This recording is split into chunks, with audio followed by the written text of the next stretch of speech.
Yo,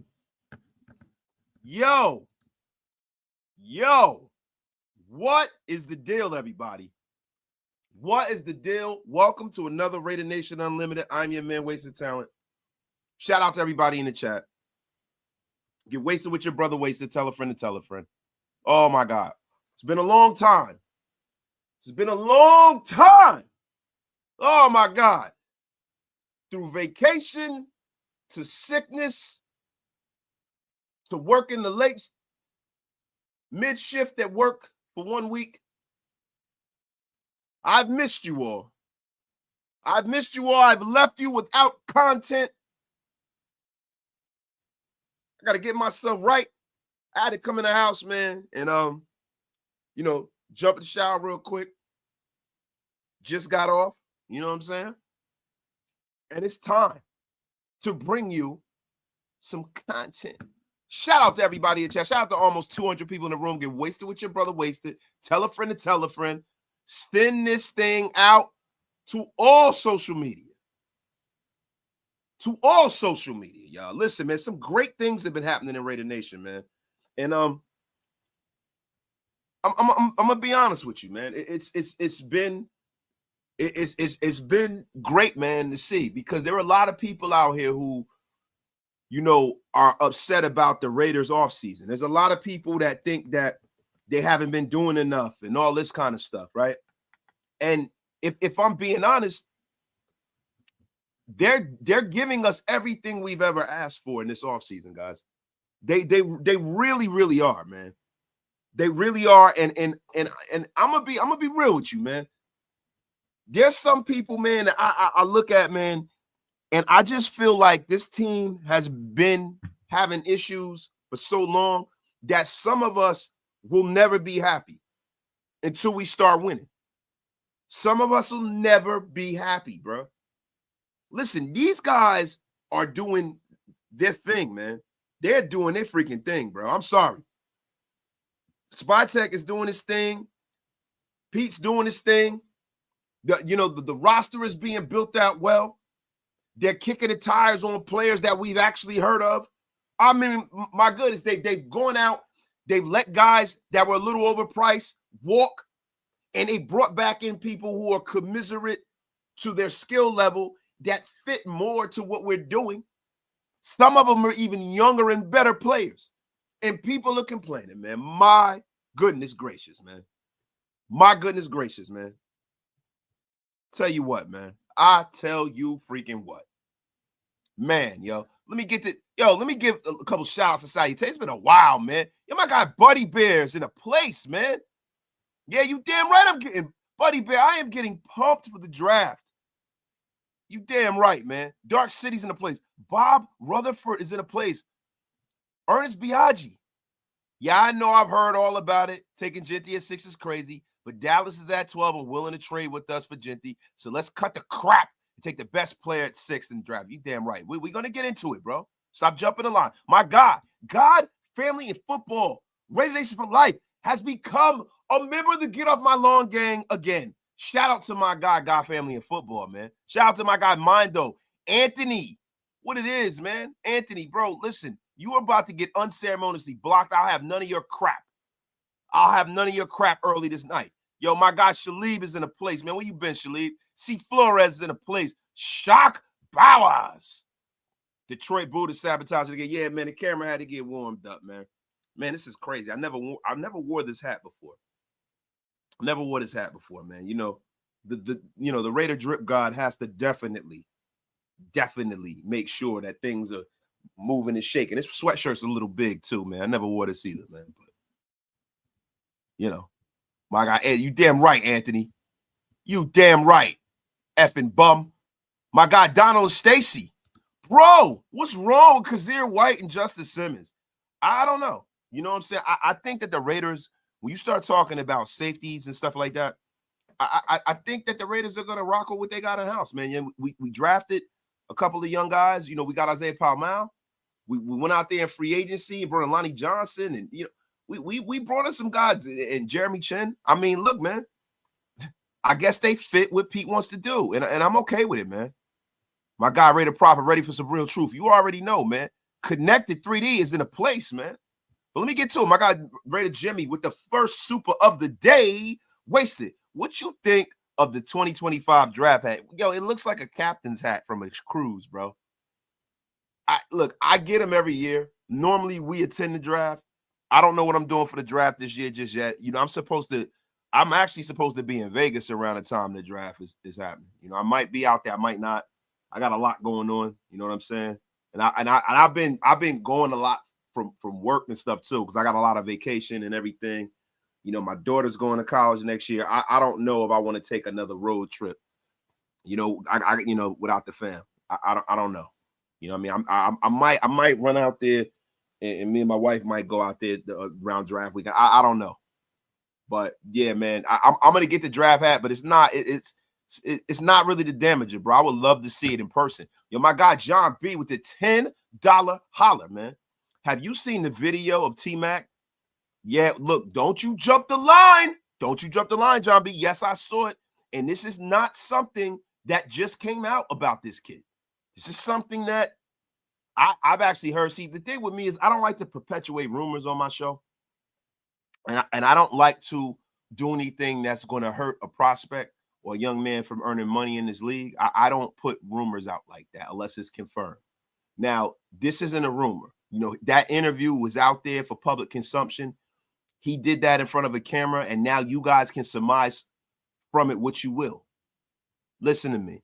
He has all the talent in the world, but that laissez-faire attitude right off the rip is a non-starter for me. If I'm an organization and I'm drafted, that is a non-starter for me, bro. It's a non-starter for me. Yo, listen, everybody on Twitter too, come on over to YouTube. We got cookies. And if you guys aren't subscribed to the channel, hit the subscribe button. Everybody that's on Twitter, if y'all ain't following me on Twitter, what the F are you waiting for? This is a late night waste right now for the West Coast. Shout out to everybody in the West, man. Shout out, yo. I got Anthony's in a place. James Williams in a place, man.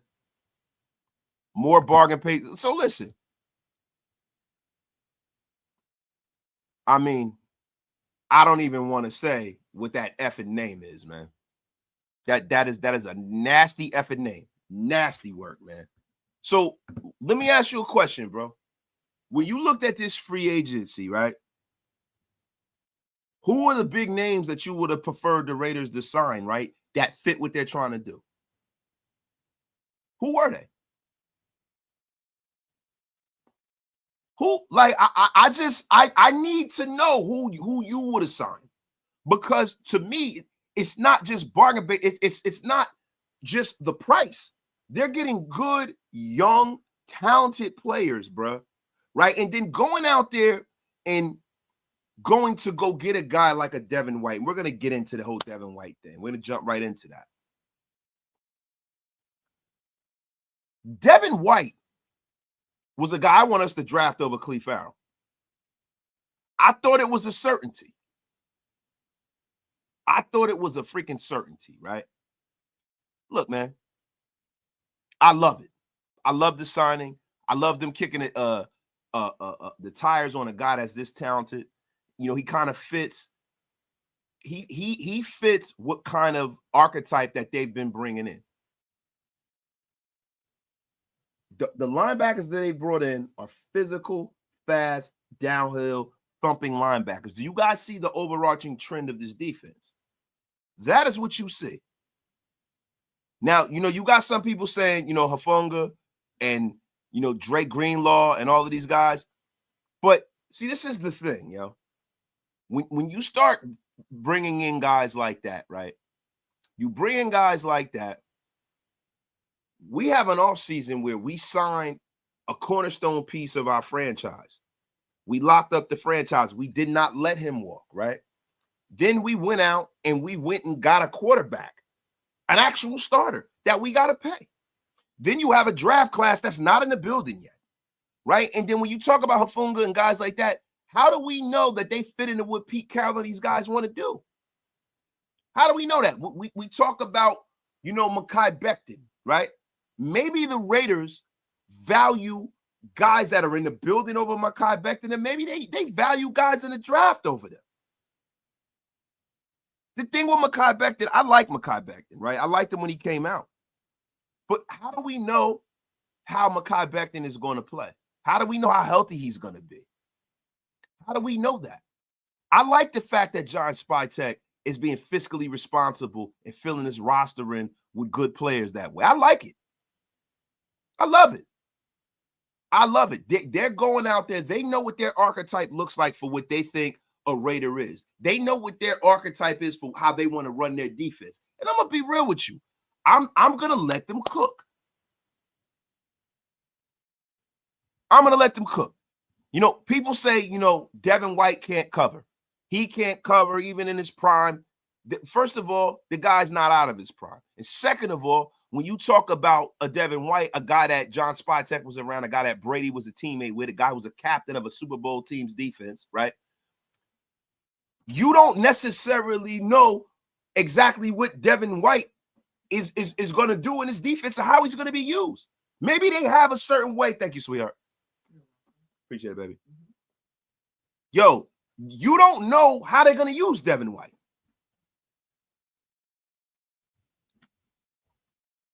You don't know.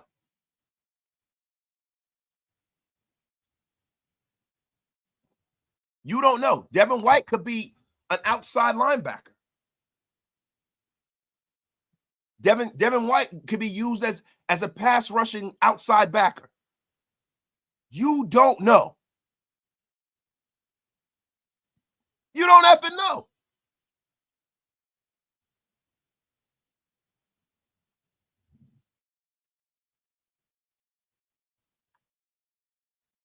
But what I do know is Devin White has more talent in his effing pinky than a lot of guys we've had play here in a long time. Let me tell you something. Did I want to see Spill leave? No. But did I see myself paying Robert Spillane $15 million a year? Hell to the no. No. No. And this is the thing. A year or two ago, we were all screaming bloody murder that we didn't bring Devin White in.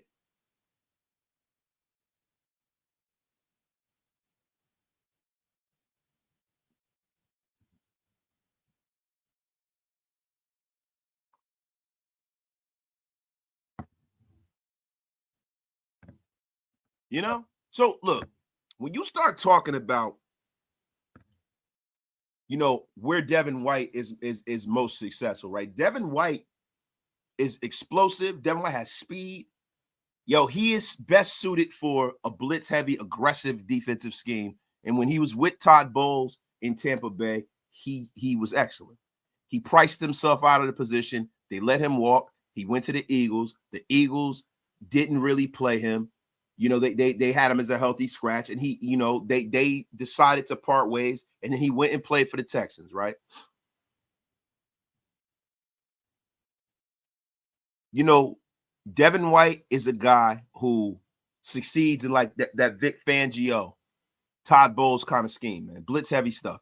Because the one thing about Devin White he's always been able to do, even from the Mike linebacker, is he's always able to penetrate the gap to like avoid linemen. And he gets into the backfield. Very, very easy. Very easy, man. He's a downhill linebacker, thumping linebacker, a hitter. Now, when you start talking about Devin White as far as, coverage, he's not the best cover guy. He isn't, right? Now, his cover numbers, we can go to PFF. His cover numbers last year, he had a plus. He had, out of all of the grades PFF gave him, they gave him the highest in coverage. He had a 62.4 coverage grade. That's 65th out of 189 linebackers eligible. His run defense grade was 58.4, which is kind of mid.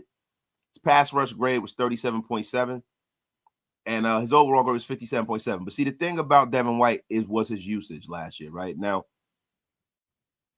he had 176 total snaps, 66 run defensive snaps, 14 pass rushing snaps, and 96 coverage snaps. So, when you talk about his pass rush grade, he only had 14 pass rush snaps. He had 4 missed tackles, 7 stops, 4 assists, 16 solo tackles, and passer rating allowed 69.4, 4 total pressures. Devin White is a guy who, at the height of his career was, one of the premier tacklers in this league. He was one of the premier tacklers in this league, man. I mean, the guy was all over the place. He was a monster. But the thing about White, the thing about this contract, it's a 1-year contract, right? Right? We don't really know what the numbers look like just yet, but it's a 1-year contract. And a lot of times these are deals that people can get out of. He's a guy that they're bringing in to fill a roster spot going into camp. There's no guarantees that Devin White makes the roster. We're excited about it now because we don't know what the draft is going to look like and post-June 1st cuts are going to look like. Or, UDFAs. You got maybe a UDFA beat him out. It could be one of the young guys in the locker room can possibly beat him out. But the thing that I like is I like the spirit of what bringing in a guy like Devin White represents. The spirit that it represents is this is a team that is actively trying to get better. This is a team that understands what kind of Raider they want in this defense. This is what we're dealing with here. This is what we're dealing with, yo. Yo, shout out to my brother, man. Shout out to my younger brother, man. Shout out to my brother, man.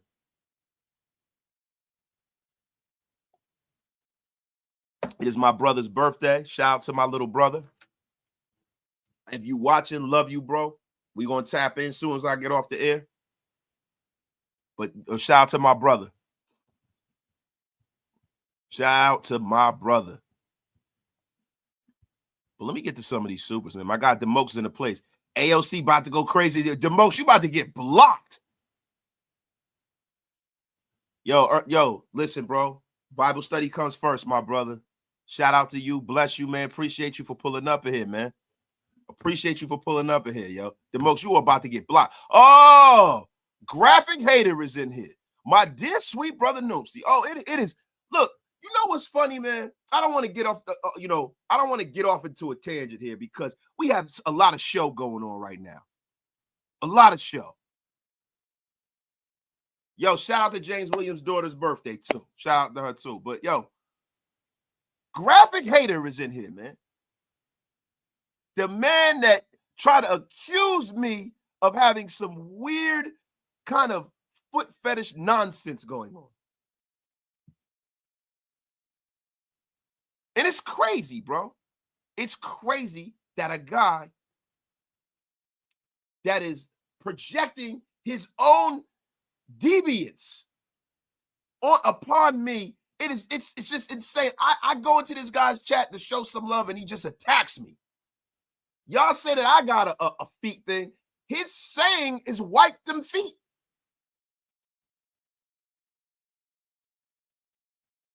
I think Graphic Raider is projected. His saying is wipe them feet. Bro, the man's saying is wipe them feet. He's telling you right there he's projecting. Graphic Raider's a foot weirdo. Foot weirdo. And I'm just going to tell you guys a few things about Graphic Raider real quick. And I'm not going to derail my show boring you, bloviating about him. This guy is, a guy who actively picks his nose on the air every day. And you guys say nothing about it. Uncle Nasty Fingers himself. He picks his nose and wipes it on the mic every damn day. And no one says it. The F is going on here. The F up out of here. The real sexual deviant here is Graphic Hater. Boy up here, farting during the air and stuff. Y'all don't know. That's why I don't do no lives with this guy when we in the same vicinity. It grabs a stinking booty little boy. Trying to tell y'all something, man. Oh, stinking booty little boy. Y'all sit up there every day and let this man pick his nose in y'all face. We get out of here with this crap. But listen, let's get back to it, man. The Devin White move to me makes sense in the perspective of you got to fill that room. You got to fill that room, bro. No, listen, and I want to let y'all know something. It is never a nose ring. It is always a booger. It's always a booger. The stinking booty little boy. Yeah.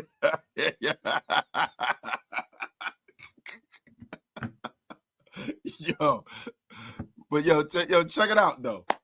When you talk about Devin White, man, Devin White these are one of those moves that, us as fans have been asking for. We always ask for these kind of moves, guys. And now we're getting them, and we're calling them bargain basement moves. We're calling them bargain basement moves. You can't have it both ways, yo. I hear certain people on Twitter and in my comments and in Graf's comments, and I see certain people that will say, yo, we can't spend the cap space on them, as if it's the money coming out of your pocket, right? Then when we go out and we make a fiscally responsible, smart move and get a young player, we complain about it. We complain about us going and not overpaying for a guy like Trayvon Merrick, because that is the kind of move that if we would have brought him back in and he had a bad year, we'd all be saying, oh, why do we get him that money? He's never done anything. Classic Raiders. Then when we go out there and people talk about bringing back Hunter Renfrow, some people say, oh, we should have never got rid of him. Look, we got rid of Hunter Renfrow. Now the Raiders are kicking the tire on one of our own, and you guys are saying that it's a bad move. And we're going to get into that. Hunter Renfrow came in for a visit today. I don't know what came of it. We all know that, Christian Wilkins and Hunter Renfrow are thick as thieves. We know that Hunter Renfrow is a great teammate, beloved. There are a lot of people that are no longer in the building from Hunter Renfrow's time here, right? But the one thing that I knew about Hunter Renfrow that you don't know about a lot of guys in this league, even guys that are coming into this league, like McMillan, is that he loves the game. He loves the game. He loves the game. He plays hard. He loved being a Raider. He loved being a Raider. I don't understand why people would poo-poo this move. Now, I know that, listen, Hunter Renfrow was pissing me off at the end of his time here. He was never the same after that Arizona game. He got the Sonic rings knocked out of him 1-2 times. He took his year off. I think that having a wide receiver room with Hunter Renfrow in it anywhere is a plus move for the Raiders. Look, there's a lot of things that come into play when it comes into playing well. When you don't have the faith of the organization behind you, it is hard to perform, bro. It's hard. Josh McDaniels came in here, bro, and his style of coaching did not mesh with the guys in this building. It didn't. And just because Hunter Renfrow's a mild-mannered guy, Derek Carr's a mild-mannered guy, it affected their careers by trying to do what Josh wanted them to do.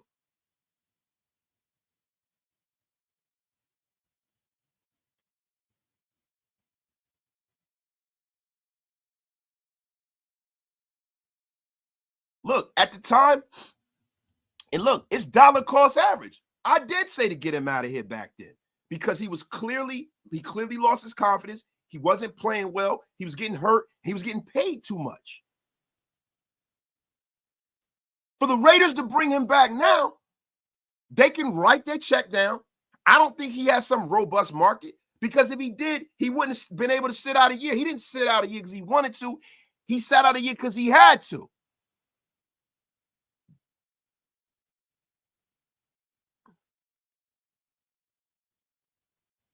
If you bring Hunter Renfrow in on a team-friendly deal, the guy's 29 years old. I have no problem with that.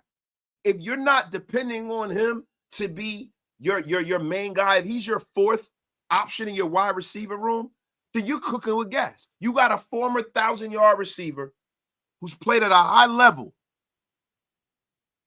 in your locker room.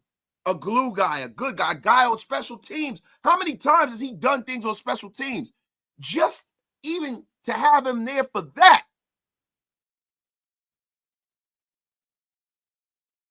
Third down, stuff like that. I have no problem with bringing Hunter back.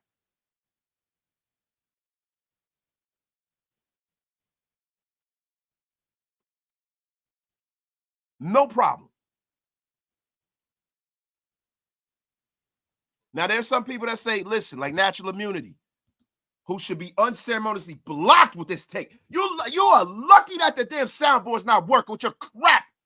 Natural immunity, I'll take Antonio Brown now over Hunter Renfrow. That F up out of here with your crap.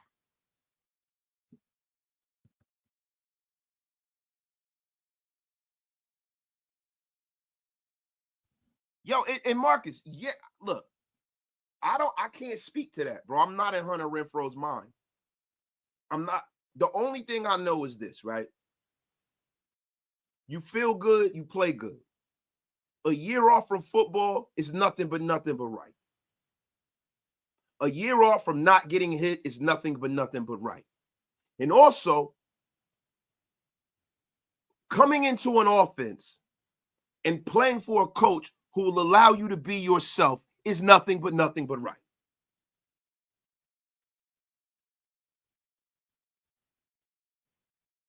This is a guy that some of you guys were screaming bloody murder when we got rid of him.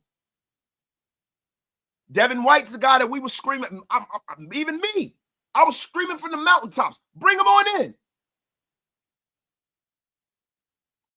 I'm trying to tell you something. You know why I want to bring Hunter Renfrow back? This is just my personal take. I want to bring him back, and I want to see how well he does. Because if he comes back and he returns the form, and he's what he once was, that goes to show you just how bad of a coach Josh McDaniels was.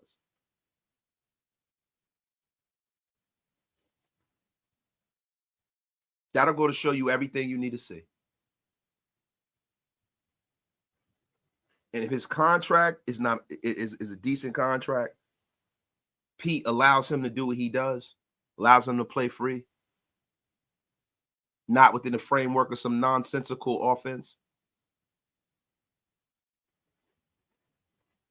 That'll show us everything we need to know. Shout out to the over 500 in the room. Get wasted with your brother wasted. Tell a friend to tell a friend. Look, and Nat, this the thing, bro. You guys got to understand something.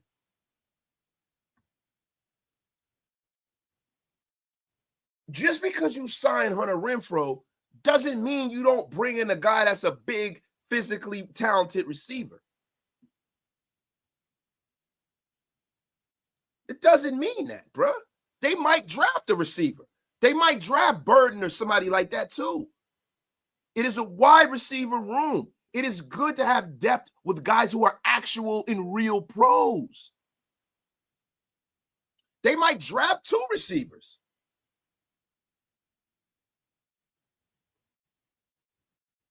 Look, you got to think more. Listen, guys, if you're going to be in this chat, you got to think more nuanced to this. There's a lot of roster spots open. There's a lot of roster spots open. They have to be filled by freaking somebody. If Tyler Lockett is out there asking for some crazy amount of money, he's older than Hunter Renfrow. Does he have a connection with Geno? Yes. But Hunter Renfrow is younger. He's been productive. He is a unique guy. If I bring Hunter in and it doesn't work out and I leave a trapdoor to get him out of here if he doesn't play well, then so be it.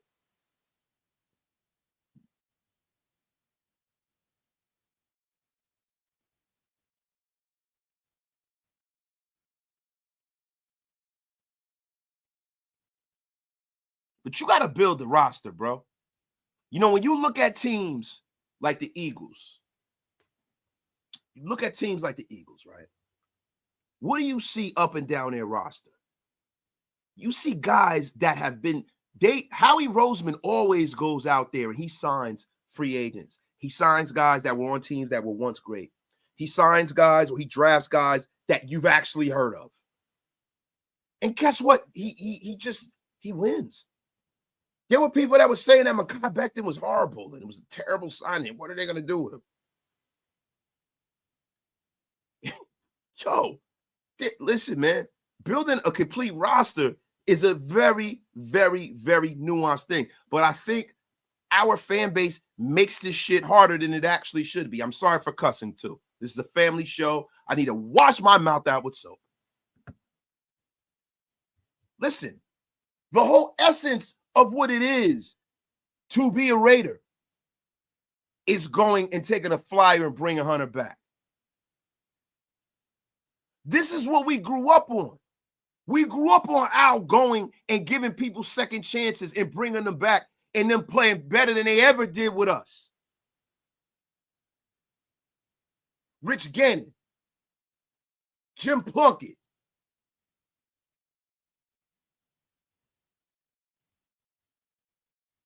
I mean, I could keep going and going and going. There's so many people who have resurrected their career here with the Raiders. Even if only for one season, like guys like Reggie Nelson, Lyle Alzado. Have you guys forgotten what it means to be a Raider? Have you forgotten the good things about Al? Have you forgotten? I'm here to remind you, bro.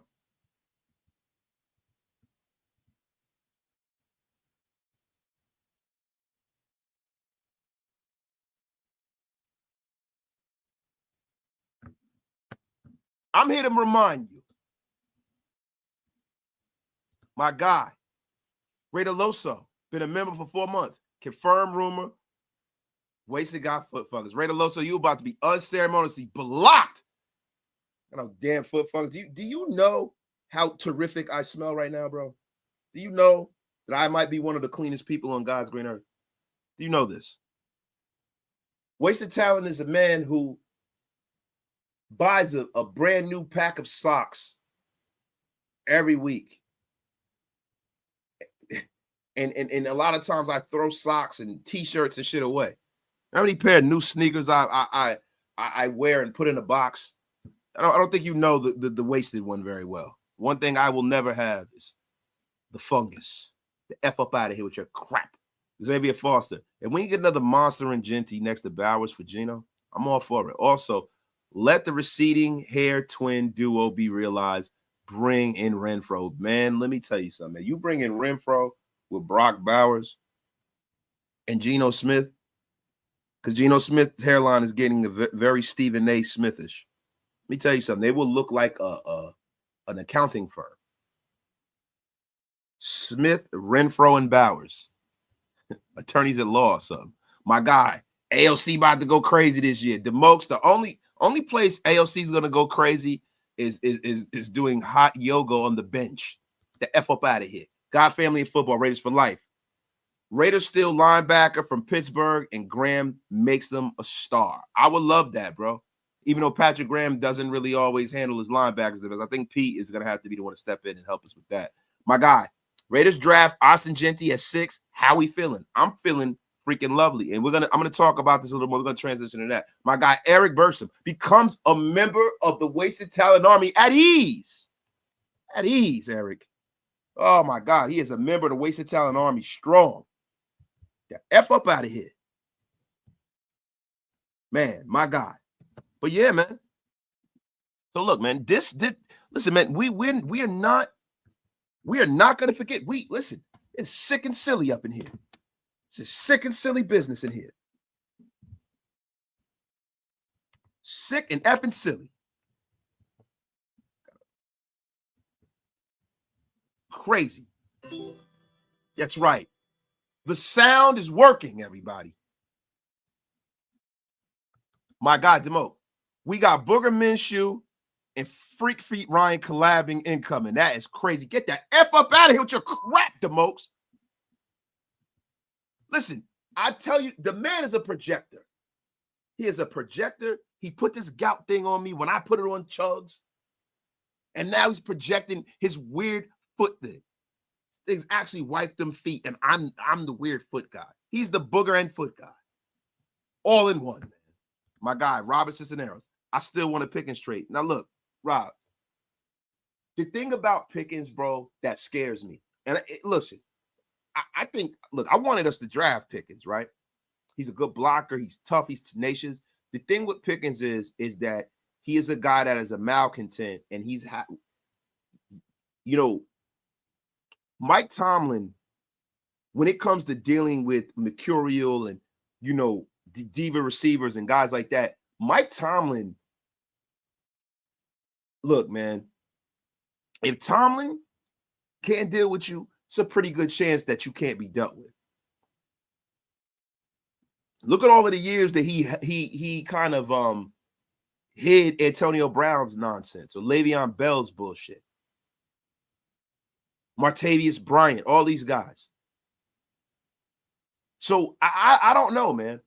I don't know. It's so many guys. I haven't seen somebody leave Pittsburgh the worse for wear when they leave in a long time. Even when Bill Cowher was there, I was always leery of bringing in people from Pittsburgh because it always seemed to burn us.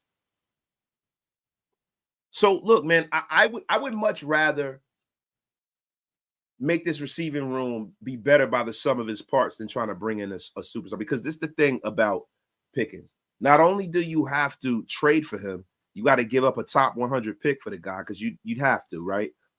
Then now, after you do that, you got to pay him. And you got to pay him now, right? And the thing is, what if it doesn't work out and then you've paid him? Now the Raiders lose. So it's a dollar. I would rather pour our own troubles, right? Like anytime my father-in-law drinks, because I'm not a big drinker, but occasionally if I do drink, it'll be on vacation, or if there's been times I vacation with my in-laws and stuff like that. My father-in-law, that's my boy. You know what I'm saying? My father-in-law, that's my guy, man. I love my father-in-law. Like he's one of my best friends, actually, right? So we'll hang out, and when he drinks, he always say, "Hey, brother, pour your own troubles. Pour your own troubles, brother. I ain't pouring your troubles." That's the way I feel about wide receivers. You want to pour your own trouble. Draft your guy, and if he's a miscreant or a malcontent, then you just get rid of him and you don't re-sign him for the big deal. Let somebody else deal with it. I don't want to take somebody else's headache on, right, and still have to pay him. Now, if he already got his contract and we traded for him and we didn't have to give him a new deal, then that's different. That's different, man. My guy, Lord Buddy Bear. Where the F you been, Lord Buddy Bear? It's smokescreen season. Half of what we hear are leaked to try to influence other GMs. They all do it. Just saying, can't believe everything you hear. Now, Buddy Bear, what are we talking about? You got to be more descriptive than that, Lord Buddy Bear, over here at Raider Nation Unlimited. My God, with the $5 house. Thank you, bro. Appreciate all you guys for the supers, man. Thank you guys for keeping the lights on here at Raider Nation Unlimited. It does not go unnoticed. My guy, Trucker Mark, the original Trucker Mark. Once a Raider, always a Raider. Shout out to Trucker Mark. Yo, I think Trucker Mark used to be on Sirius Satellite Radio, calling in the Adam Shine and Rich Gannon show back in the day. There was a guy named Trucker Mark that used to call in all the time. He was smart. If you're the same Trucker Mark, please let me know. I remember that guy. Adam Shine, Rich Gannon, Sirius Satellite Radio.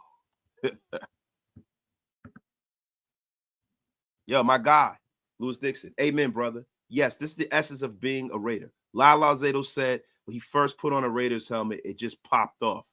That is a fact, brother. Wasted. If a QB is there at 6, I think Pittsburgh might make an offer with Pickens in the deal in next year's first. I'm all in for that trade. Listen, that is insane value there. That is a trade that you entertain, right? But this is also something that you got to think of. And we're going to get into Ashton Jeanty. It's his time. But with 40 minutes in the show. Look, man, you know, when you're live as much as I am, so many players you're looking at, right? Sometimes, bro, you know, you fall into and go against the things that has always been in this league because of the new way of people doing business in the National Football League. Sometimes you allow some of the follies of what happened with the Raiders to affect the Raiders, right? Like it's rubbed me the wrong way the way Josh Jacobs thing wound up, right? And I never wanted a repeat of that. But I was a guy who said that running backs are important. I was a guy who wanted the Raiders to like, if they were going to get rid of Josh Jacobs and there was a chance they could bring in Saquon. But I am a guy, I'm an old school football guy. And the one thing that I know is that, yeah, they say it's a passing league, but it's a passing league until you got to go win a game in the snow on the road in the playoffs. The reason why the Eagles got to the Super Bowl is because defense and running game travels. You got to play in colder climates. Defense and running game travels. Now, if you have a guy like a Patrick Mahomes, which there's only one of those, right? A guy that can extend plays, that's tough, is a good quarterback, great quarterback. Then a lot of times, more often than not, you can overcome, right? But if you have a great defense that can hit said quarterback, you have a great running game that can get you first downs, that when it snows and the weather's bad, you can control the football, you can control the clock, you control the middle of the field, you can impose your will on that team. More often than not, you will win. So those are the things that I'm always for. I am always for that. Let me tell you something. There are a lot of people that say that the Raiders need to wait. The Raiders shouldn't take Austin. It's a great draft. And I was saying that. It's so many running backs, right? But then when you start doing the work and you looking, right? The 3 best backs in this draft is Jeanty, Henderson, Jukins, and then I got to put RJ Harvey in there. But when I watch the way Jeanty moves, when I see how he's built, when I hear how he talks, and then I look at him and I look at the film and I look at the way people bounce off of that guy, he is the number 1 back in this draft. And if the Raiders need a running back, which, I mean, for God's sakes, we were one of the 3 worst running teams in football last year. And you have a chance to take one of the 3 best offensive players in this entire draft. You do it. You don't pass go. You don't collect $200. You run straight to the podium as if you were in Monopoly. And you put that card in and you take that boy. And then anything else you needed in this draft, you got 6 other picks. So if you say you needed a lineman, there are other linemen. You can get a lineman in the 2nd round. You don't got to get a lineman in the 1st round.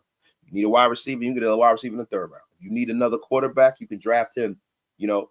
But you go get the special player. You go get one of those top 10 players. Because you know what?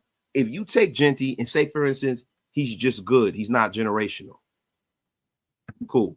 If you get him and then he becomes a bust, bro, there's not a person in the media who can fault you because everyone thought he was going to be generational.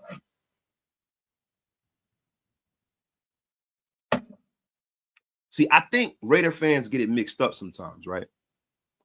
The Raiders get killed for bad picks because not only do we not pick the guy who's there, who everybody thinks we should pick, but we pick a guy that nobody else thought would ever get picked that high or at that particular time. Like Cleveland Farrell or Fabian Washington or one of these fucking guys. That's what happens. So listen, in 2 or 3 years, if Jeanty doesn't pan out, nobody's going to say, why did the dumb Raiders take him? You know why? Because he was the best guy on the board at the time. And everyone thought he was going to be special. And he almost broke the college rushing record. That's why the F they took him.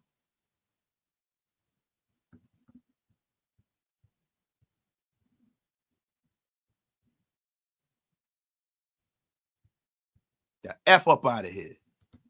Wasted. What do you think about Spytek going out of his way to interview to call Kappa a starting guard?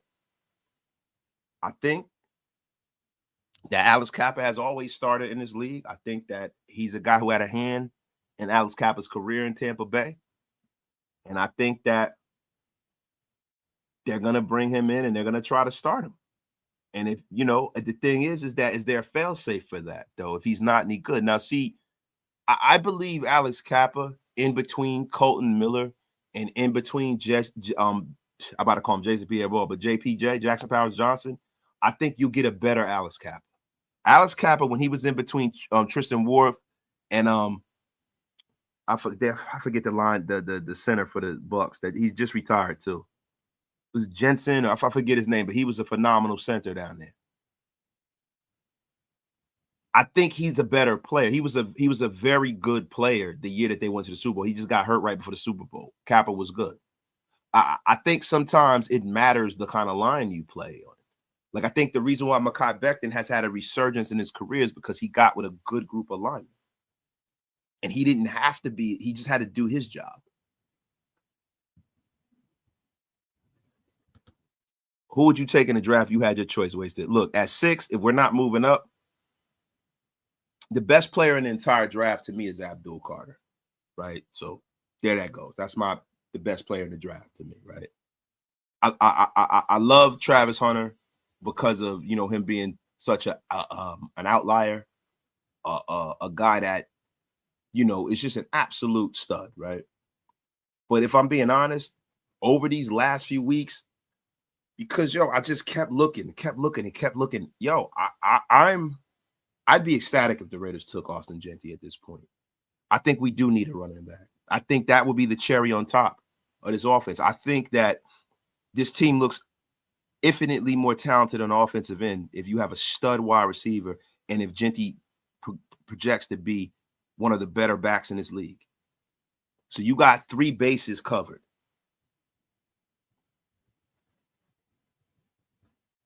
Three bases covered, man. My guy, God Family Football. K. Allen, overall available. Wide receiver right now. Prove me wrong. God Family Football, he's a little long in the tooth. And the thing with Keenan Allen, I like Keenan Allen. The thing I want is I want youth. I want value from a contractual standpoint. And I want speed. I think one of the things that's missing from this wide receiver room is speed, bro. Speed.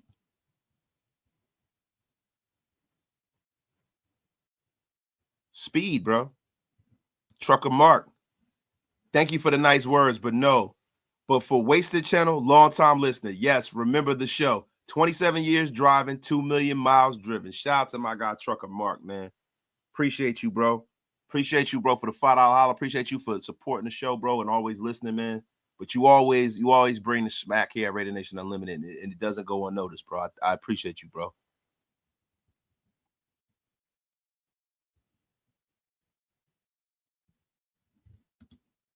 S-Dot. And great guards that can move men out of the way instead of create a freaking wall like Parham. The run game and third down conversion will be successful. Don't forget that part too. S-Dot, listen, bro.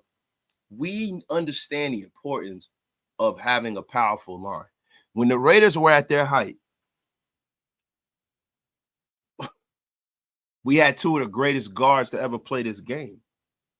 one of the greatest centers that ever played this game, and Jim Otto. Like, bro, like tackle, like that line that was the heart of this team. Anytime the Raiders have ever been good, our offensive line has been the engine of our team, bro. So we understand that. But the thing, S. Dot, is this. You don't necessarily have to take a guard, you know, in the first round for them to be special. You just got to pick the right guy.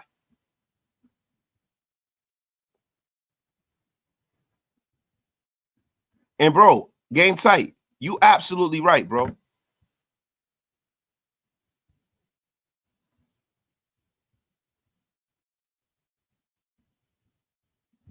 My God family in football. 32 teams at Jeanty Pro Team.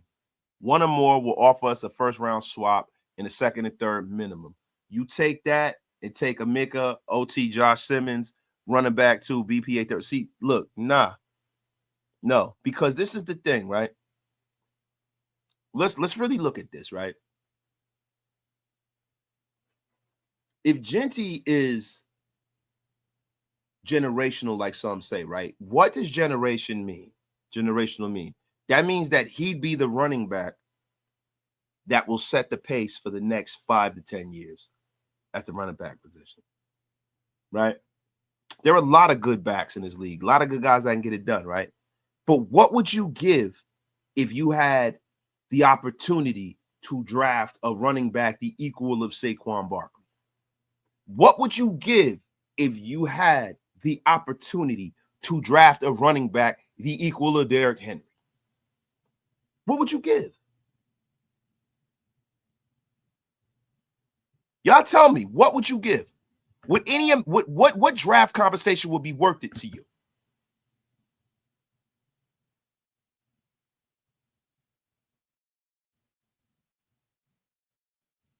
So look, and it's the thing, JVG, you effing genius, you.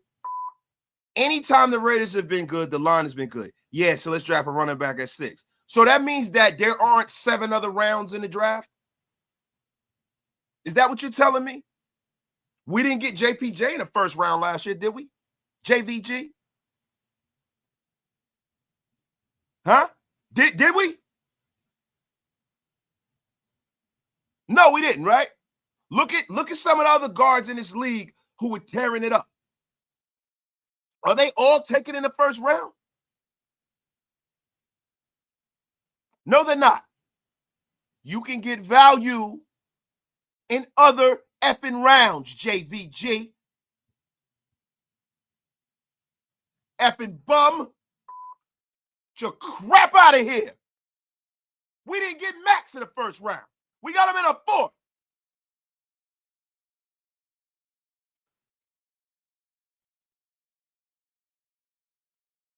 So you goddamn right you go get Jeanty in the first round. Because you know running backs who get drafted in the first round, Hall of Fame ones.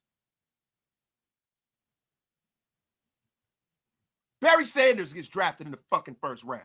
It's wasted late night. I'm sorry for the cuss. Marshall Faulk gets drafted in the first round. Ricky Williams gets drafted in the first round.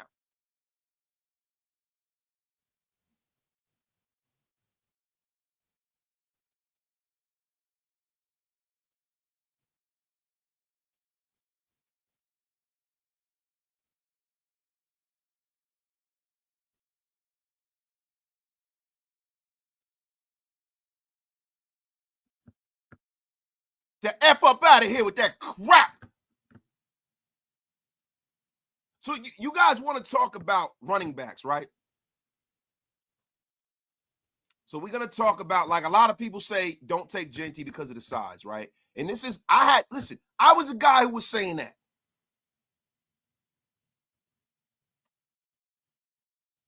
I was a guy who was saying that.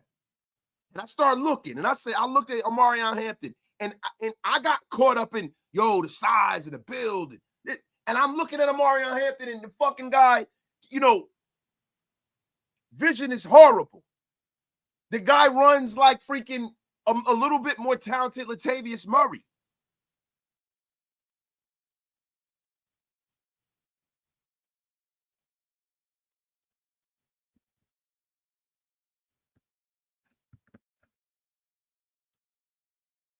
So this is what we're going to do.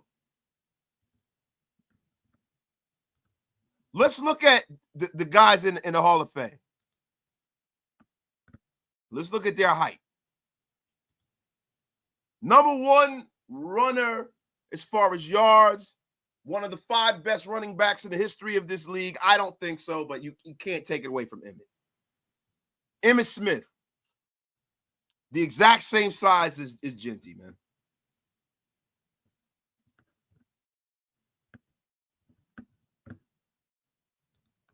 The exact same size.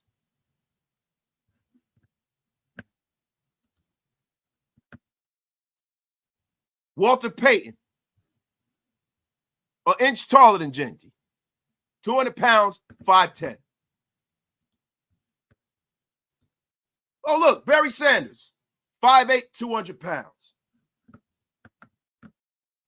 Same damn size, pretty much. Curtis Martin, a couple inches taller, 5'11".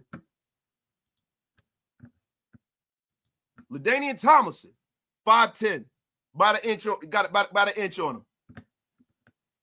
215. Jerome Bettis, big boy. Eric Dickerson, big boy. I ain't gonna go there. Tony Dorsett, 5'11". 192 pounds. The late, great Jim Brown. He's a big boy, man. He's 6'2". He's a big boy. Marshall Faulk, 5'10". 211, about an inch. The Edge, bigger guy, 6 foot. Marcus Allen, bigger guy. Franco Harris. Thurman Thomas, 5'10".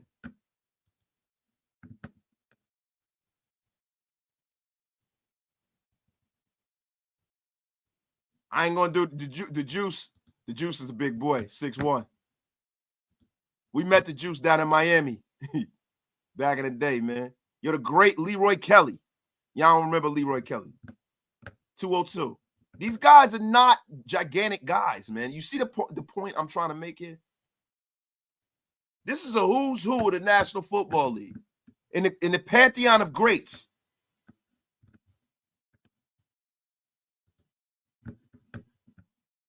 James Brooks. Yeah, James Brooks from Cincinnati, bro. I remember his shoulder pads used to be shaking all the time. Yo, James Brooks was nice, man.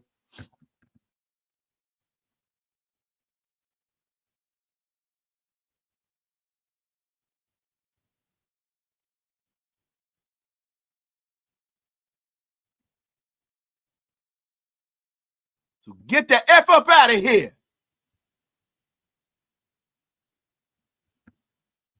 DeJuan, I didn't make no clip and say that he's better. I made a clip saying that, yo, if you watched it, see, that's the thing about you smart guys who try to sit up here and take us to task for changing our effing mind, right? The thumbnail says, #1 running back in the draft with a question mark. And if you watch the video, at the end of the video, I said that, yo, Ashton Jeanty is better than him. And I saw that from doing the work.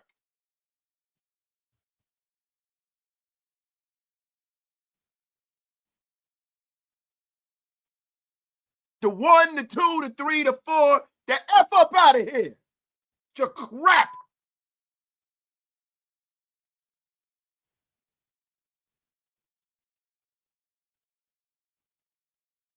About to make me ill. The F up out of here with your crap.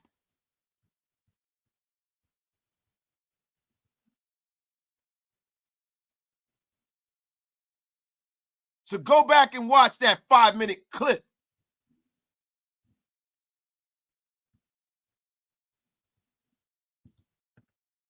How do you feel wasted about taking Jeanty in the 3rd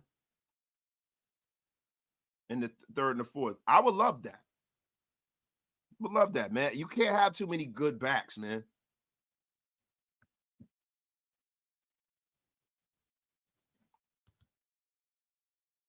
And I didn't drop an F-bomb, did I? I'm sorry, y'all.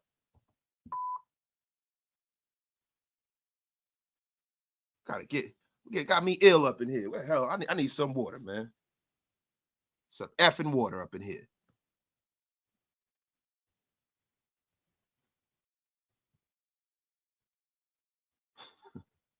Yo, shout out to everybody in the chat. It wasted with your brother wasted. Tell a friend and tell a friend.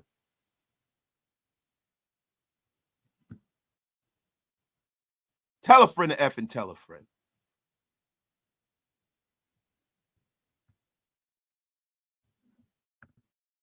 Apocalypse. Wasted. We're talking to folks that if you show them a one-bar helmet, they think it was a nacho bowl. They don't know nothing. See, they don't know nothing about the duck bill helmet. I remember in Pop Warner, they try to get out to a scrub. Or the little two bill with the 2 bars. They still had that. Yeah, I'm saying we should take Jeanty at 6. You damn right. Best player available, bro. There ain't 10 other people in this draft better than him.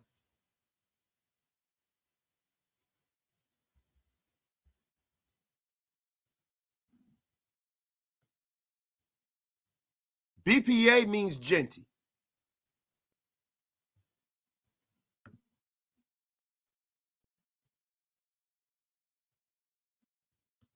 Yeah, that's right. I watched the film. I watched the film on both of them. Henderson is the only guy in this draft where I'm like, I like him too. Right? Because he can block his ass off. Right? Hampton can block too. I can't take it away from him. But Hampton is not, he don't have a vision like Jeanty, bro. He don't, that low center of gravity, people just bounce off of Jeanty, bro. It reminds me of how Emmitt Smith was. It really does.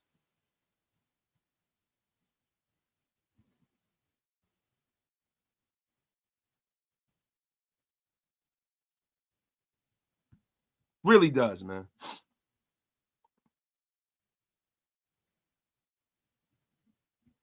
What if Carter and Jeanty and Hunter are gone? Then what you do is it's dollar cost average, right?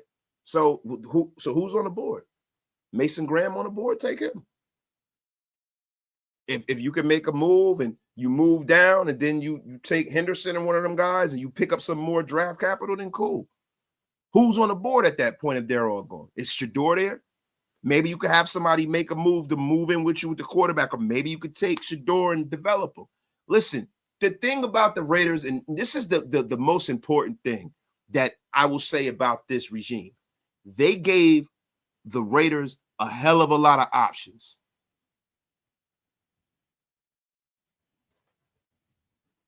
Yo, somebody do me a favor, man. If one of my mods in here, or one of my mods, hey, guys, could you do me a favor and put the link to my membership in the chat? Because I don't want to go out of this screen and mess up the live. Do me a favor, guys. Put the link. Some of the guys want to join the channel. Guys, please join the channel, y'all. I appreciate it. It keeps the lights on here, Raider Nation Unlimited. Minbow's here. You draft him. But you know the good thing? Some of the guys that the Raiders have brought in, say, for instance, the Raiders go out here, right, and they go get a stud safety. Just because we got Jeremy Chin and Lonnie Johnson, nobody's going to be up in arms. Nobody's going to be up in arms. Everybody be happy. If you got a quarterback of Santa Maria, Geno Smith, nobody's going to be like, oh, why would you do that? My guy, Shalib, gifted 5 Raider Nation Unlimited Wasted Talent memberships. Oh, my God. Thank you, bro, for making the Wasted Talent Army grow in droves. But I love the moves, bro, because the thing is, it leaves us options. We didn't paint ourselves in a corner in no way possible. You can bring in who you want. So when they went out here and they filled this roster, we got options. We don't have guys in places and spaces they shouldn't be. But if you were to bring a young guy in and start him over him, nobody would be upset. Shout out to my guy, Trucker Mark, becoming a member of the Wasted Talent Army and to get off my lawn gang at East Soldier. Bowers is BPA, do it again. That's what I'm talking about. Minbo next to JPG goes crazy. Like, see, bro, anything the Raiders do, as long as the guy can play, I'm happy, bro.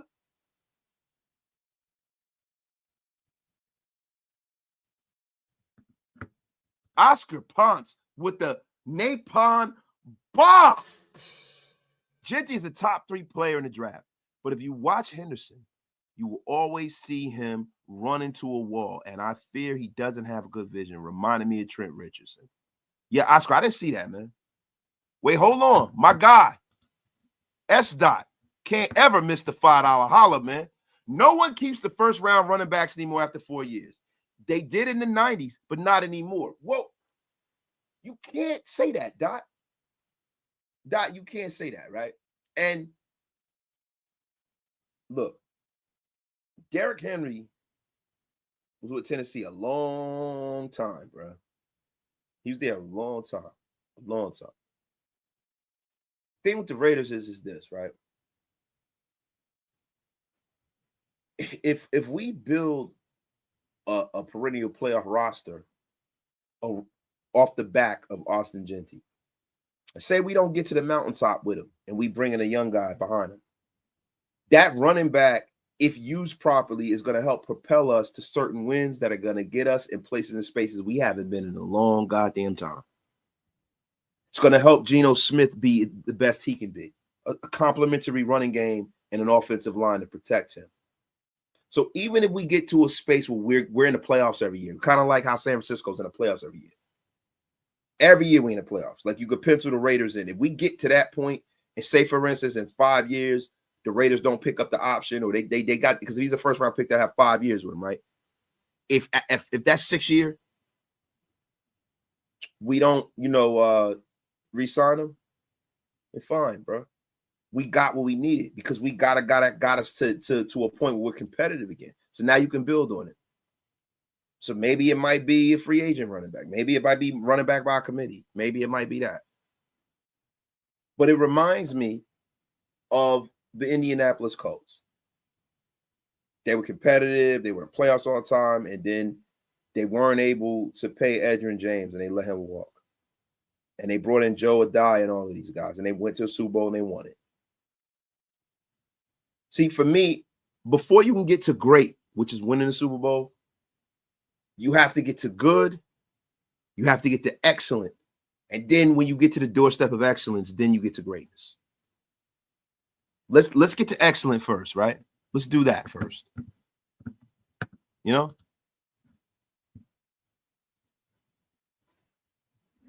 See, the thing about the Giants is that they didn't build the team around Saquon, right? They built a team to try to support a middling quarterback that they drafted, and they paid the wrong guy instead of them being honest with themselves and saying, hey, man, and I think Daniel Jones could still have a career in this league, but they paid the wrong guy. The Giants probably would have been better served to cut bait with Daniel Jones and bring in a free agent and save all of that money and build the rest of that team. The Giants could have had Saquon Barkley in a good position. They really could have. They missed the mark on a lot of other draft picks, but they didn't miss the mark with Saquon. You can't worry about how other people build their team. It's not a cookie cutter league, bro. Everybody does one thing until another team comes along and beats everybody's ass. The game will, in fact, go on, but the Raiders got to do what's best for what's going on in their building. And I think the situation that we're in, we need a factor back. Shout out to Merrill Hodge. Merrill Hodge should say this all the time. A factor back. I got it as a factor.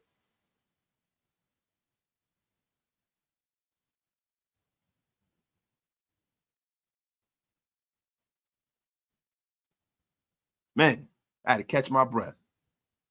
Man, we in here cooking tonight, man. Get wasted with your brother wasted. Tell a friend to effing tell a effing friend. So let's get into it, y'all. Let's get into it, man. Pig spin. Jeanty, obviously special. I just want to draft 2, even 3 in his rookie class. Guys like Monagi, Brooks, Martinez, Harvey, Neal. Bro, 3, it's too much, bro. Too much. 2, maybe. Because you got other parts of this team you got to address, man.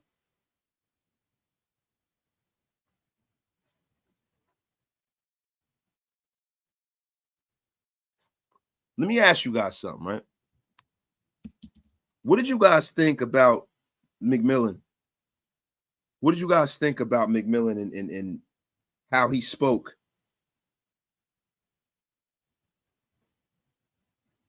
Look, you know what I'm going to do? That's what Oasis is going to do. You guys want to hear Ted McMillan? I want you guys to hear what Tetoria McMillan. I can't pronounce his name. You guys want to hear it? No watch football at all. At all. Is it hard to watch film then if you don't like watch football? Yeah. For real? It's crazy. I don't like watching film either. I don't ever need to watch it by myself because we go over as a receiver group. So look.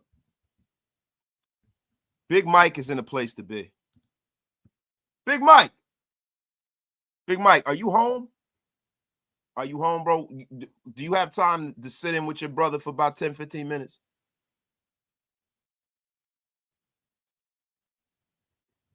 Because, look, you guys heard it, right? You heard it. I like, this is something I want to talk about with someone else. Big Mike, you home? Hey, guys, if y'all haven't been checking out the 30 prospects in 30 days, you need to get with it or get lost. I'm telling you right now, some of the best work on YouTube. Some of the best work on YouTube, man. Big Mike Raider. Big Mike effing Raider.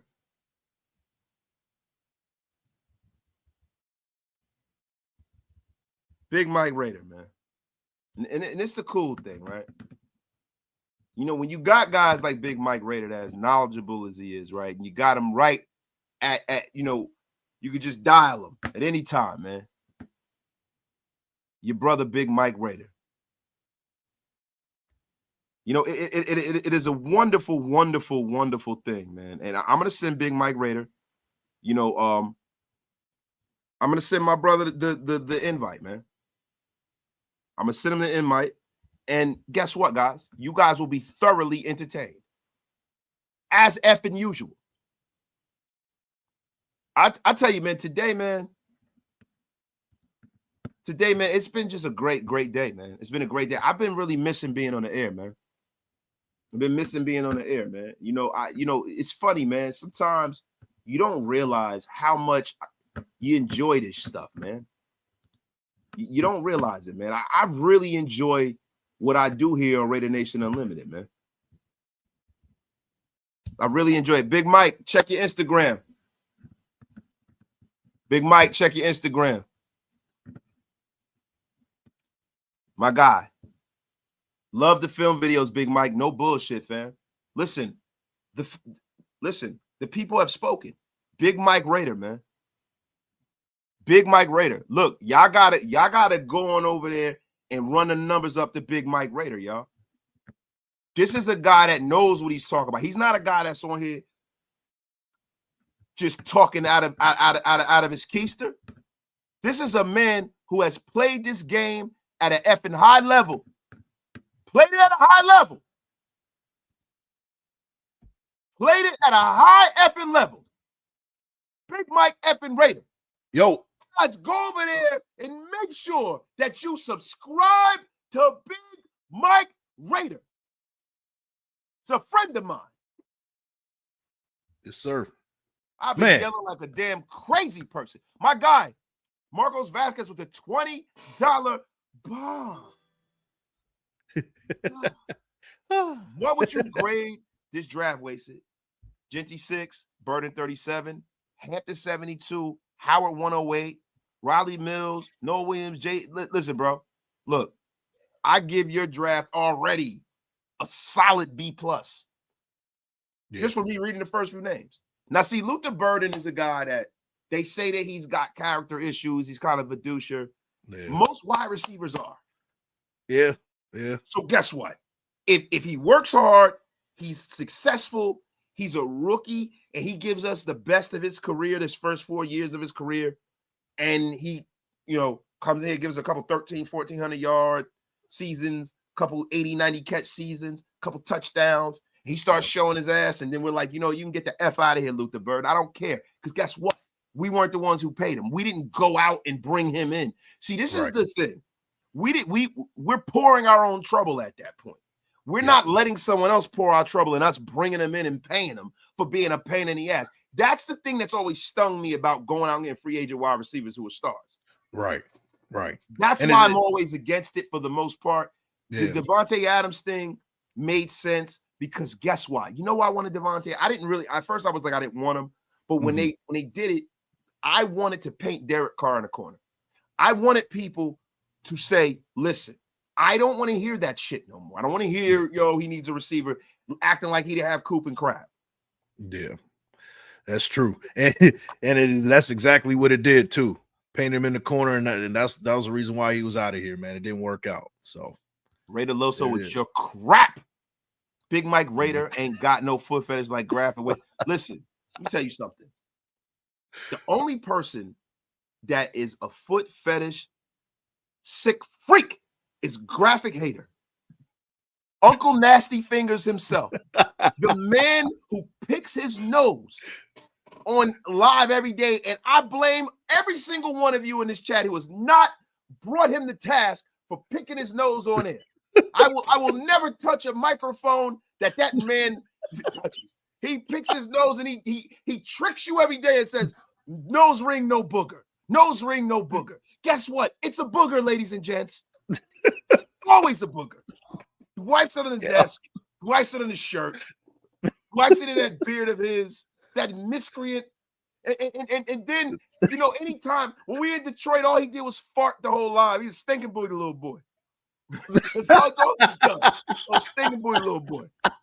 See, he thinks he can attack me in his chat while I'm at work. It's nasty work. So now now the rabbit's got the gun, Graphic. Picklehead, my effer. The F up at it. Go ahead. Yeah. Booger, no nose ring. I'm making a shirt with that too. Stinking booty little boy. Uncle Nasty Fingers himself. So you cut a promo on his ass, bro. Why you do that like that, bro? He been dogging me lately, man. F that guy. Man. He got me good when I was on vacation. Like we up there kicking it. We kicking it right. I'm at them on vacation. Yeah. Everybody telling me, "Oh, enjoy your vacation." I'm like, motherfucker, like I am enjoying my vacation. Yeah. Right? It's only so much I can drink. There's only so much I can eat. I'm on an island. My wife is writing her book. It's only so much, you know what I'm saying? Like I don't want to get into too much details, but laid a few yards down too, yards and yards, right? So it's only so much of that. I'm content. She content. We done ate. We chilling. We drinking. So I'm like, let me go on Twitter and tap in with the nation because I love the Raiders, right? And I that's what I love to talk about. And to be honest with you, when you talk about guys that I actually talk to, right? The thing about like, and I don't like to, we are shield more, but to me it's deeper than that, right? Right. Like we ghetto college friends, right? We go and fly to go see each other, and we hang out and we do shit together. We talk all the time. People don't understand. We're actually friends. Yeah. I consider Mike and Graf my friends, bro. Yeah, facts. So we talk all the time. So I'm texting, like I might text Mike, he might text me, we might talk, whatever. Mm-hmm. So I'm sitting up there and I'm texting, bro, and I'm like, oh shit, man, I'm chilling. So I take a picture, of what I'm doing. I'm watching the screen. I'm on the cruise. We cruising to the island, and I'm watching a movie, drinking. I'm like, this is the shit. And I got a picture of my sneakers. So he goes to me, I got the same sneakers on, but different color. So I'm like, all right, cool, that's dope. So I snap a picture of my kicks, right? Yeah. So I got no-show socks on because you guys got to understand something. Big Mike could tell you, right? Yeah. Mike, if I'm lying, I'm flying. Have you ever seen me with a sneaker that don't look like they fresh out the box? Not once. Not one time, bro. Not one time, bro. That's real talk too. I ain't even just saying that. That's serious. Fresh out the pack, bro. Yep. So to think me being the crazy, arrogant sneakerhead who pops tags all the time would actually put my bare feet into a pair of my sneakers is blasphemy. And those were a pair of sneakers that I bought years ago and never put on. Yeah. And this man took it and weaponized it against me. I was in the sand earlier that day. So yes, my ankles were a little ashy. But F you guys. I was in the sand in the Bahamas. So God damn it, I earned that ash. Me personally, I wouldn't have taken a picture, bro. I'd be like, oh yeah, I ain't sending this one. Nah, because I didn't, you know what the thing with him is, bro? I be forgetting, bro. Yeah. Anytime I let my guard down, grab it just, it's like he hit you the ice pick. Yep. So guess what, Graphic? Guess what, buddy? Game on. Yo, but it's crazy, bro. I'm thinking, we send each other pictures of shit all the time, bro. Yeah, man. But this guy, man, this guy's the worst, man. But shout out to my dog, man. but nah, for real. So, Mike, you did 30 prospects in 30 days, right? And I did a video on T-Mac, right? And the thing, and Mike and I talked about this last night. We've talked about this before he did it. Yep. T-Mac, from a size perspective, right? Height. That's it. It's a lot like Mike Evans, but that's where it ends. Yeah. Because he's not as strong as Mike Evans. He's not as heavy as Mike Evans was coming out of Texas A&M. And he doesn't have the release that star wide receivers have at the line of scrimmage. He struggles to get open fresh off the line. Like Devontae Adams is the kind of receiver where if you got a quarterback like Aaron Rodgers, he's going to kill you because 80% of the time he's going to be waving his hand. He's going to be open at least for 2-3 seconds. But with McMillan, I didn't see one play in his film where he was waving by himself. Most of it is him making contested catches and acrobatic catches and things like that. And that's great in college, right? But in the National Football League, how is that going to play for him? So to me, he's like Kelvin Benjamin. It's looking more like it now, right? He's Kevin White. That's what he's looking like to me, bro. And you know what? You know what scares me now? A huge red flag. First off, that was the 30 days, 30 prospects day one for me, right? And I wish I didn't do it, man. I wish I could take it back. Why? It's after this came out, the whole thing he was saying he don't watch film, he don't like football, that stuff. Like, bro, that tells me the story of everything I need to know about him, right? Now, people were talking about his strengths and weaknesses. One of his weaknesses. Yeah, go for it. I know. Is it hard to watch film, man, if you don't like watch football? Yeah. For real? It's crazy. I don't like watching film either. I don't every day watch about what's up because we go over as a receiver group. Yo, so look, not only does that piss me off, right? Yeah. But he gotta be the dumbest prospect this side. I'm not even gonna say Laramie Tunsil was dumb because Laramie Tunsil did some shit that he never thought anybody would ever see. Right. I mean, bro, this dude, look, for context, the people that was listening to that, he was talking to one, it seemed like maybe one of his homies. They were sitting down, looked like a cafeteria, right? They were going back and forth talking about football. He said that he doesn't like football. He doesn't even watch film. Now, for me, it seems like that tells me everything I need to know about him and his weaknesses. Now, his weaknesses is he doesn't have a good release. He doesn't cause separation, things like that, right? Which tells me is that he's not working on his craft. He's not working like the rest of these wide receivers to get separation, learning that double move. You know, you see wide receivers working in the lab in the offseason, Devontae Adams, the great ones, right? They're working on that move to, put a move on you. They play basketball so they can learn that move to gain separation, not just using just athleticism to get by. What it tells me is that T-Mac is only using his athleticism to get by. He's not putting any extra work. He's not watching any film. He's not doing anything extra to make himself a better receiver. And that's a big red flag to me. So, because what's going to happen once he gets to the NFL and he can't use just that separation, just that size and athleticism to cause separation. Now, a guy like Mike Evans, it was the same thing. They said the same thing about him coming out of college, but he worked on it. He had the work ethic, right? And he was a lot bigger prospect too. He was a but dog, he also, and not for nothing, he won Johnny Manziel a Heisman Trophy. Don't make no mistake about it. Facts. But the difference is that we saw Mike Evans improve over his career, over the years, right? He was already good, but he became a Hall of Fame type of receiver over the years. T-Mac is pretty much saying, hey, I don't even watch film. I don't even like football. Maybe, when you see something like that as an executive, as a guy who's going to be making decisions, I'm passing up on this dude because that tells me he's not putting in the due diligence to be a better player. I don't know, man. What you think about that, bro? Bro, I think you're absolutely right. And see, this is the one thing about Mike Evans that I love, right? Mm-hmm. I loved the fact, when Mike Evans was coming out, right? Mm-hmm. He was a guy who was not heavily recruited by college football programs. Mm-hmm. He was a guy who was in track and field. He was in jumping events and stuff like that. Yep. But he was recruited by Texas A&M. He started, playing for them. But he was a guy, man, who came up in the mud.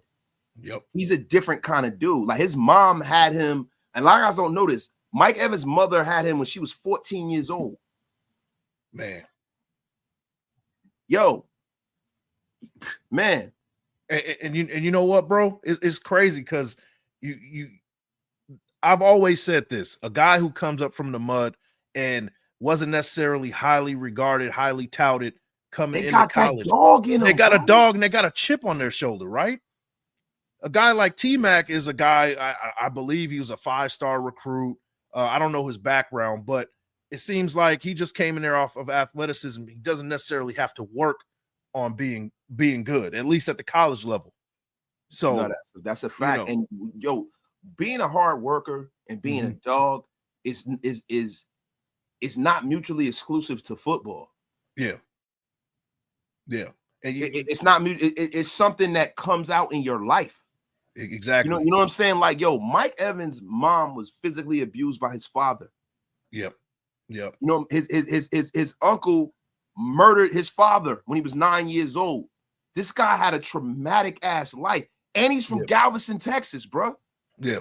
And what's crazy is like football does one thing to you, right? Sometimes life will give you those life lessons and you take that to the field. In some cases, for some of us, football teaches you those life lessons.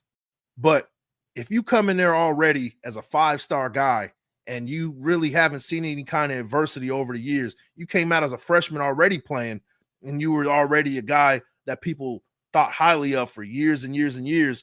And now you're coming out early and now you're going to be one of the top wide receivers. You've never really seen any of that adversity that you can learn either through football or through life. Yeah. And that's a problem with me if you don't have a work ethic or at least the wherewithal to be like, hey, I'm going to have to work hard when I get to the next level at the very least. I'm going to have to start getting into the film room. I'm going to have to start working on my craft in the offseason, doing some double moves so I can create separation. Now, is he doing that? I mean, I'm not going to say that he's not doing it, but when you say stuff, I don't like film, I don't like football, that type of stuff is a red flag for me, man. I don't know, man. You're saying you're saying the quiet thing out loud. My thing is that when people speak, right? Yep. When you speak life into the world. When I speak about my life, I speak about my children. Right. I speak about my wife. I speak about this team. I speak life. Speak positivity. Right. That's one of the reasons why, I don't go back and forth with people on the internet, bro, because I'm not interested in negativity. This is a place of, this is a pantheon in my life. This is a shelter of positivity. This is something that has helped me. Yep. I love doing this. This is a positive situation for me. Right. I don't speak negatively So if you want to be drafted, bro, this is a sense of entitlement. Now, I don't know if that video was taken out of context. It could have been. It could have been. It could have been because he could have said, "Oh, I was just joking," and they cut it up and it's going viral. Yep. But shame on him for even saying that shit. And Yep. I gotta agree with my brother LB Maximus, aka Dollar Store Harrison Ford. He lost all of his weight. Now this guy's up here looking like Han Solo now. Yeah, real dapper, man. Shout out to LB Maximus with the barbecue rib fingers. He'll barbecue slap you. Barbecue slap you. Man. He says, don't need him, don't want him, can't train him. Get F up out of here. You're not lying, man. My guy, LV Maximus with the gem. LV Maximus, a.k.a. LV Maximus. Because if he slap you with them hands, bro, you going to sleep. LV Maximus got LV Maximus shake your hand. It's just like, you're like, ah, God. He looked like Undertaker with a Bosley plan, bro. Not the Bosley. Oh, he's the Overtaker. Yeah, the Overtaker. Standing at 6'11". Yo, my dog, LV Maximus, man. LV, man. You looking good, man. You looking good, great, LV. Man. And yo, that's one of my guys. Like when we first started this thing, when we all started kicking it, LV Maximus came out and supported us every single day. Every time we do anything, he's always there. Love that guy. Like that's a guy that we know in person. LV Maximus is our guy. That is the official but unofficial security of Mount Shieldmore. And don't y'all forget it before he choke slams you. Yep. That's our brother, man. Yeah. He'll probably choke slam me for what I said too, but it's all right. Nah, LV, that's my dog, man. Yeah, man. But my guy S. Dot with the $5 smackaroonie. It's only positive until you get unceremoniously blocked. That's right. Blocked. That's right. Come here with that crap, you get blocked. That's right. He's feeling the love. You come on. Yes, that's our brother, man. All the time, man. But yo, look. So with McMillan, he was never a guy that I was really considering, right? Yeah. Like if it gets to a point where Jeanty's going, these guys are going, all these guys are going, right? And the Raiders say one of the quarterbacks are there, and the Raiders don't want a quarterback, right? Yeah. 6 is a perfect place to trade down. Yeah. Right. Or 6 is a place for you to say, you know what? I didn't get the shiny object. I didn't get the Jordans, right? I missed out on the raffle of the Jordans, right? Yep. Let me go get an everyday shoe that is fly. Yep. Let me go get the, the Force Ones. You know what I mean? And nice little color scheme or something like that. So I know I can rock them every day, right? That's what an offensive lineman is. Right. They are a sensible pair of shoes you can rock every single day. Yep. There I go with the shoe talk. Look at that. You see what I got back here, bro? Right, the kicks, right? Yeah, but really, so I'm telling you, man. This to me is nothing but nothing to right. Big Mike, the Raiders have put viable options all over this team to where if they were to go another direction in the draft and draft somebody, it's not gonna raise the eye. Even Geno Smith, it's not gonna raise the ire of the fan base. I think that the way these guys are building this team, it leaves them all kinds of options, man. What do you think, bro? Yeah, and you were talking about, I overheard you talking about picking up like a running back in number 6 with Jeanty. I think that if you had to pick the two, right? If we were talking about, picking a guy like, before this came out, we're picking a guy like McMillan or picking a guy like Jeanty. The question you got to ask yourself is, who makes a big difference on the field right off the jump? To me, picking up a Jeanty opens up everything else on the offense. You have an effective run game. You can play action, get it to Brock Bowers a lot more. You can get it to Jacoby Myers a lot more. The offensive line looks better in run situations. They didn't look terrible in pass situations, but adding a running back in the backfield instead of having a wide receiver who probably, like we already know now, probably doesn't want to do the due diligence to get better in the first place. Having a running back is a lot better option, and like you said, in terms of, picking the sure shot, we can't get the shiny object, but, we get, a guy who's, solid. I would say not necessarily the shoes, a nice solid pair of socks, right? A reliable pair of socks in trenches, right? That only makes us better too.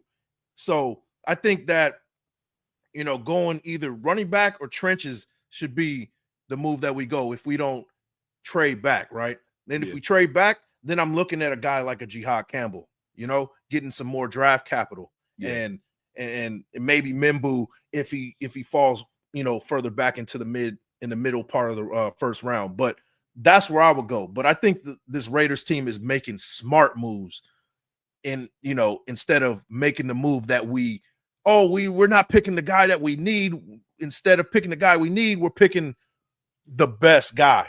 And that will fit in our system what we got going on. There's a vision here, and that's what we haven't seen in years. See, with Mimbu, bro, I personally think him and Campbell are the two best linemen in this draft. And I think Mimbu has some physical gifts from, arm length standpoint. Now, there are a lot of people that are dogging Campbell for his arm length. People think that he's going to be a guard. Yeah. Look, if he comes into the league and he becomes Zach Martin, then what the hell, right? What does it even matter? It doesn't matter. And to me, I'm looking at, because spoiler alert, this weekend we're gonna be doing the 30 days 30 prospects. Will Campbell's gonna be there for day 7. Little spoiler alert. Little spoiler alert. Wait, hold the effing phone. Hold the phone, man. Yes, sir. We are sitting here waiting with bated breath here. Yes, sir. You hear the heartbeat? Will Campbell. That's a weak heartbeat. It is a weak ass heartbeat. I think that person is on life support, man. I got to get my sounds together, bro. Man, but look, I got the road thing. I got to hook up. Oh yeah, okay. Yeah, shit's about to get serious. I gotta get my stuff like nice and loud. You know what I'm saying? Yeah, I hear you, man. But Will Campbell, we're talking about, having the short arms. Ideally, you want your offensive tackle to have 34-inch length arms from shoulder to the tips of the fingers. You want 34-inch arms for an offensive tackle. He has 32 and 5/8. It's a little short, right? But what he does have is he has the grip strength and good technique. So that compensates for what he doesn't have physically in the arm length, right? Yeah. So you got to give him a shot at tackle, but even if it doesn't work out at the tackle position, having him at guard, the way he gets after it in the run game would be it would still be a good selection. And then having him next to JPJ would that would set this line on fire, man. It would be a good addition. Yeah, man. I mean, so for context, how long were Will's arms? 32 and 5/8. Okay. Now, former Iowa Hawkeye offensive tackle Robert Gallery's arm length was 32 and a quarter inches. That's horrible. 6'7", 323. Yeah. But man, big hands. But yeah, Robert Gallery. Well, that's why he moved to guard, right? Like that's why he moved to guard. So yeah. So in context, that was a red flag for Robert Gallery. Yeah. And if you don't learn from history will damn well repeat itself. Absolutely. Absolutely. So look, for me with Campbell, I'm gonna be real with you, bro. I don't know. Now, Mimbu, this is the thing. Mimbu's arms aren't much longer, bro. His arms are 33 and a half. Yeah. Yeah. Arms are 33 and a half. That's one of the reasons why, a lot of these guys are not really flashing to people here. Yeah. Yeah. Like Tyler Booker has 34 and a half inch arms. Yeah. Right. Kelvin Banks has 33 and a half inch arms. Armin Mimbu, 33 and a half inch. Donovan Jackson, 33 and a half inch. Arante Ursery, 33 and 1/8 inch. Will Campbell, 32 and 5/8. Josh Simmons, 33 inches. Gray Zabel, 32 inches, but he's a guard. And Jonah Savania, 33 and 7/8 inches. So he's right there. He's there. Right there. And Kelvin Banks is 33 and a half inches. Yeah. So just for context, right? So you got a lot of guys that you might be looking at and saying, hey, man, well, are these all these guys guards? I like Mimbu because of the physical gifts. Yeah. I'm going to be real with you. I really like him. But if I'm being real with you, if I'm the Raiders and I have to, gun in your head, take a lineman and Will Campbell's there, I'm taking Campbell. And the reason why I'm going to take Campbell is because of the body of work, the conference he played in. Just, he's been phenomenal all through college, right? So we got that game tape has to come into play. Yeah. Yeah. And, it's sustained success over years. Like, just looking at what Will Campbell's done for the last 3 years has been real consistent. He's been good for a while now, as opposed to Mimbu. You didn't really hear about him before this year. He kind of broke out this year a little bit, but Will Campbell's been pretty consistent as far as success goes for the last 3 years. So, so those Johnny come lately prospects are the ones that the Raiders always have gotten caught up in the rapture with. Yeah.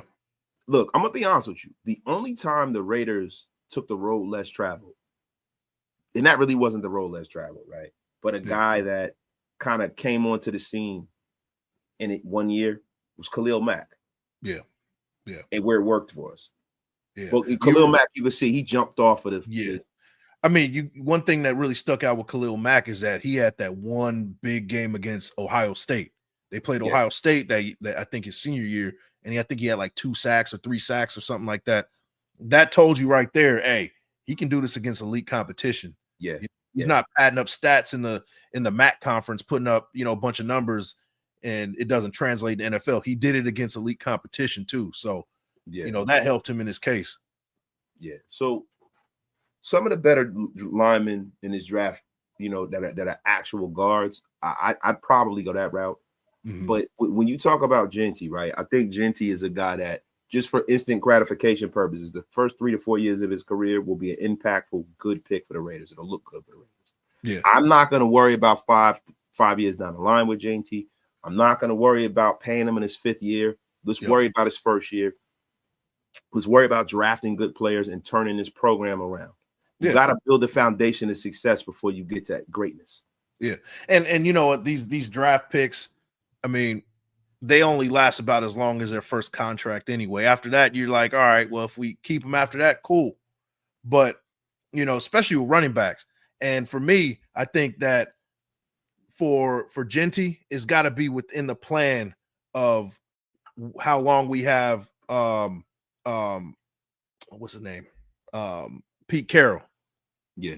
You know what I mean? So if it fits into Pete Carroll's plan for the next 3 years, I say we go with it and not look at, let's keep somebody for the rest of their career, which would be great. But I think primarily what you want to think about is, does it fit into your 3-year plan? That's what I think how they should draft, to me. That is factual, my brother. Big Mike, I think it's about 11:30. I think it's time to pull the train back into the tracks. 11:30 here. I was 7:31 where you guys are, 8:31. Yeah, 8:31. You guys, it's 8:31. I think it's time to pull the train into the train tracks, man. I've had a terrific live. It's been a while since I've been live. I've been kind of chomping at the bit. I appreciate you as always, my brother. And of course, bro. Listen, guys, you guys got to go over there. Get with it or get lost. Big Mike Raider. 30 prospects in 30 days. The level of greatness that you guys are seeing from Big Mike Raider is unprecedented. Man. It's unprecedented, man. Because listen, there are a lot of people who put out a lot of bullshit content. That never happens here with Big Mike Raider. It never happens with the great and powerful wasted talent. And it never happens with Graphic Raider. And it never happens with the great and powerful Hammer. It never happens. And one day, when Andy might come back and grace us with his presence, it never happens with Andy, damn it. Never. Andy is the prodigy of all prodigies. So, guys, listen. Go on over there, Big Mike Raider on YouTube. Subscribe to Wasted Talent. I'm like 100 away from 14,000. I should have been there already. But God damn it. Love every single one of y'all. We're pulling the train to the train tracks. You guys enjoy yourselves. hit that subscribe button, share this thing out to all social media. Let me read this last super from my guy, S. Dot, with a $5 bomb. Does Campbell really move people off the ball for the run? Because I see Jihad Campbell punk him on the field like a biatch on film, straight up wild. Jihad Campbell is a beast. They went at it. You're gonna, S. Dot, you're gonna lose some snaps. You're in the SEC. You ain't gonna win them all. Hold on. Hold on. Wait. Hold on. I got some stats for you, man. Wait, hold on. We were pulling the train to the train, and you guys are wheeling us back in, S. Dot. All right, real quick, man. So against Alabama, you had a 58.1 PFF grade, right? But against Jihad Campbell, they went at it. I looked at the film. Jihad Campbell did get a little bit. He got his work in, but Will Campbell did the same thing as well. He ragdolled on one of the plays. I promise you that. You'll see that on Sunday when we drop day 7. So you guys get the F out of here with that crap, S. Dot, with your negativity. But shout out to Big Mike for bringing the smack. Love every single one of y'all. This has been another Raider Nation Unlimited. I'm your man, Mason Talent. For my brother Big Mike, myself, we are going to get the F up out of here, y'all. Hey, listen, man. Hold on. That's a tutorial that says you know what the fuck you doing. Right, man. It's time for us to go, man. You have a good night, man. Peace.